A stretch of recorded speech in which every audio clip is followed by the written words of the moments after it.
RNA में आप सबका खैर मकदम है। शब और रोज अगर देखा जाए जम्मू कश्मीर के अंदर युवा की अगर बात की जाए काफ़ी परेशान है, चाहे वो स्टूडेंट्स हों या जो पढ़ लिख अपनी पढ़ाई मुकम्मल करने के बाद भी यूं के तो हैं। मेरे साथ मौजूद हैं बात करने के लिए माजिद खान साहब जो आम आदमी पार्टी के लीडर हैं। माजिद साहब, जम्मू यूनिवर्सिटी का इशू जो आपने उठाया है किस तरह से देखते हैं, क्या मामलात हैं, क्या मुश्किलात आ रही हैं? पहले तो आपका बहुत बहुत शुक्रिया जो आपने अपने चैनल में मुझे मौका दिया अपनी बात रखने का। जनाब, मैं एक मेमोरेंडम लेकर मेंढर के गांव बालाकोट के बॉर्डर एरिया से आया हूं, जहां से हमारे कॉलेज का एक बहुत मसला था कि जो थर्ड सेमेस्टर प्राइवेट स्टूडेंट हैं उनका रिजल्ट हो चुका था। अब तकरीबन 2 हफ्ते हो चुके हैं, 3, कि फोर्थ सेमेस्टर मास प्रमोशन का रिजल्ट नहीं हो रहा है।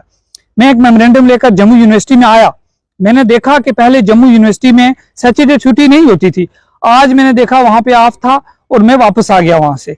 और मैं मेमोरेंडम भी लाया हुआ है लेकर, बच्चों की तरफ से मैं आया हूं। मैं जम्मू यूनिवर्सिटी को ओपन वार्निंग देना चाहता हूं कि आखिर कब तक जो पीर पंजाल की आवाम है इस तरीके से भीख मांगती रहेगी, इस तरीके से मेमोरेंडम बनाकर आपके दफ्तरों के चक्कर लगाती रहेगी, बाबू साहब करती रहेगी, कब तक ये आखिर होगा?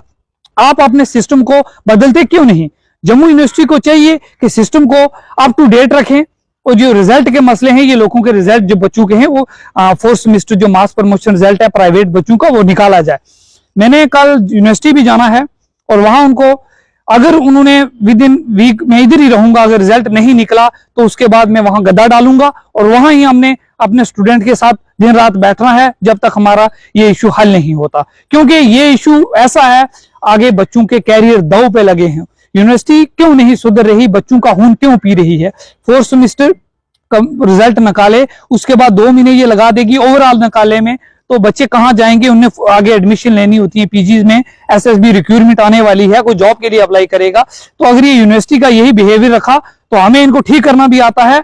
मीडिया के माध्यम से मैं क्या देना चाहता हूँ वीसी साहब और कंट्रोलर ऑफ एग्जामिनेशन, सुन लें, हम लोग डरने वाले नहीं है।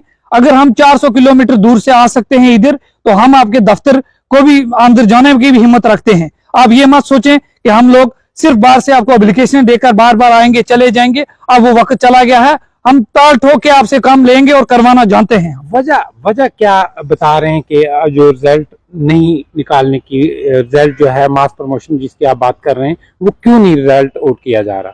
बेसिकली हफ्ते में अगर ये 5 दिन काम करते हैं ना तो बैठकर चाय पीते रहते हैं दिन को और टाइम पास करते हैं। गवर्नमेंट एम्प्लॉई हैं, उधर इनको जो गवर्नमेंट सैलरी देती है, ये गवर्नमेंट के सर्वेंट हैं, ये नौकर हैं गवर्नमेंट के। और नौकर जो है नौकरी अच्छे से करे, नहीं तो हमें करवाना आती है कि किस तरीके से हम उनको नौकरी करवाएंगे।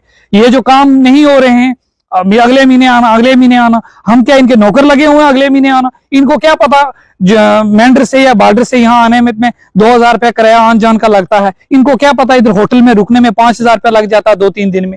इनको क्या पता इधर लोगों के हर बंदा अफोर्ड नहीं कर सकता, हर कोई थोड़ी बॉर्डर से उठकर आएगा।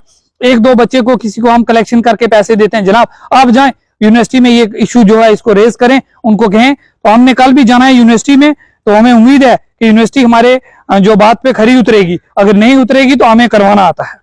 मैं सब सोशल मीडिया के हवाले से अगर मैं बात करूं, हमने आपकी कुछ पोस्ट जो हैं वो देखी थी, जैसे जियो को लेके या एयरटेल को लेके, वो क्या मामला है? जनाब मैंने 4 दिन पहले एक मेमोरेंडम लिखा ट्राई को, Telegram regulatory authority of India को मैंने एक मेमोरेंडम लिखा। मैंने ट्राई को ओपन वार्निंग दी है। मैंने ट्राई को कहा कि आप लोग जो है, एक मेरा पॉइंट ये था कि वैलिडिटी जो है जितने का रिचार्ज अगर 24 दिन का है तो 24 दिन की वैलिडिटी जियो दे रहा है, 25 दिन रात 12 बजे कॉल बंद हो जाती है। तो आप जो है एक वैलिडिटी जो है एक रिचार्ज में मंथली वैलिडिटी दीजिए।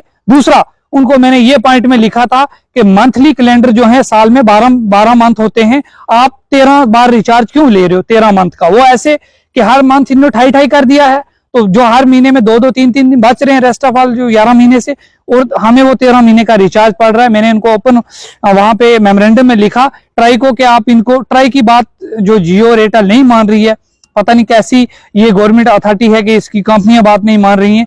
तो कल मुझे जियो ने ट्विटर पे अपने ग्रीन टिक से रिप्लाई करके कहा कि माजिद साहब हमने आपके ग्रेवेंसीज को रिड्रेस कर लिया है, हमने वैलिडिटी जो है 30 दिन कर दी है। मैंने कहा मेरा वैलिडिटी तो किया, मेरा दूसरा काम कब होगा? तो फिर कहने लगे आप पर्सन हमसे बात करें। मुझे पर्सनली कोई बात नहीं करनी है, मैं कोई ऐसा आदमी नहीं हूं कि आप मुझे लालच देंगे कि कहेंगे आपका नंबर बंद, या मुझे डराया जाएगा नंबर से, या ये कहा जाएगा कि आप कुछ खा पी के लेके कर लें मसला हल नहीं होगा। अब ये मसला उठ चुका है। जब तक 31 डेज रिचार्ज नहीं होता जनाब, अगर 2 दिन आप रिचार्ज नहीं करवाओगे आपकी इनकमिंग आउटगोइंग बंद हो जाती है। क्या इनको पता नहीं है कि हर बंदा उतना अफोर्ड नहीं कर सकता? 13 महीने कहां से आगे जी? जहां हमें ये महीने, साल के महीने 13 कर दें, वही हो सकता है। इंडिया कैलेंडर को नहीं मान रहे हैं, ये क्या, कहां की अथॉरिटी है? हमने इनके खिलाफ जो है एक एजिटेशन खोलना है पूरे जम्मू कश्मीर में। अगर ये हमारा मसला हल नहीं हुआ, हम कंज्यूमर कोर्ट तक जाएंगे। जब तक इस मसले को लेकर लड़ेंगे, जब तक ये मसला हल नहीं होता। माजिद साहब, आरएनए के साथ बात करने का बहुत बहुत शुक्रिया। बहुत बहुत शुक्रिया जनाब आपका। ये थे हमारे साथ माजिद साहब, जिन्होंने अपनी बात रखी। और युवा परेशान है, युवा जो है वो इस वक्त बेरोजगारी की वजह से डिप्रेशन का शिकार है। लेकिन चाहिए, सरकारों को चाहिए, चाहे वो लेफ्टिनेंट गवर्नर साहब हों या मरकजी सरकार हो, उनको चाहिए कि इनके मामलात जो हैं वो फिलफोर हल किए जाएं। इसी के साथ आपसे इजाजत लूंगा। देखते रहिए आरएनए।